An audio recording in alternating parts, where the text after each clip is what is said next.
আসসালামু আলাইকুম রহমতুল্লাহি ওয়া বারাকাতুহু। আলহামদুলিল্লাহ ওয়াসসালাতু ওয়াসসালামু আলা সাইয়্যিদিনা রাসূলিল্লাহ, আম্মা বা'দ। সুপ্রিয় দ্বীনী ভাই এবং বোন, সারা বিশ্বের যে কোনো প্রান্ত থেকে আজকের এই আমার আলোচনাটি দেখছেন, সকলকে মোবারকবাদ জানাচ্ছি। কুরআনুল কারীম আল্লাহ সুবহানাহু ওয়া তাআলা স্পষ্ট ঘোষণা দিয়েছেন, ওয়ালা তাকুলু লিমান ইউকতালু ফি সাবিলিল্লাহি আমওয়াত বাল আহইয়াউন ওয়ালাকিন লা তাশউরুন। যারা আল্লাহর রাস্তায় শহীদ হয়েছে তাদেরকে তোমরা মৃত বলে ধারণা করো না বা মৃত বলো না, বরং তারা জীবিত, তারা আল্লাহর পক্ষ থেকে রিজিক প্রাপ্ত, তোমরা তা বুঝতে পারো না।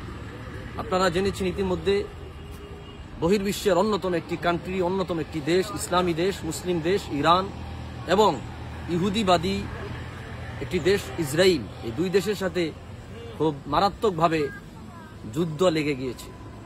মুসলিম দেশ হিসাবে ইরানের পক্ষে থাকা আমাদের অন্য যতগুলো মুসলিম কান্ট্রি রয়েছে, মুসলিম দেশ হিসাবে তাদের সাথে থাকা এটা আমাদের জন্য অপরিহার্য এবং বর্তমানে ইসলাম ও মুসলমানকে মাথা উঁচু করে দাঁড় করায়া দেওয়ার মতো অন্যতম একটা সুযোগ। যেহেতু মুসলিম দেশগুলোর মধ্যে ইরান বর্তমানে সর্বাধিক বেশি পাওয়ারফুল, সেই ক্ষেত্রে আমরা ইরানকে সাপোর্ট করা, ইরানের পাশে থাকা, অর্থনৈতিকভাবে হোক, সম্মতগতভাবে হোক, মৌখিকভাবে হোক, জিহাদগতভাবে হোক, যেভাবে হোক, ইরানকে আমরা সহযোগিতা করাটা একটি বড় ধরনের কর্তব্য হয়ে দাঁড়িয়েছে।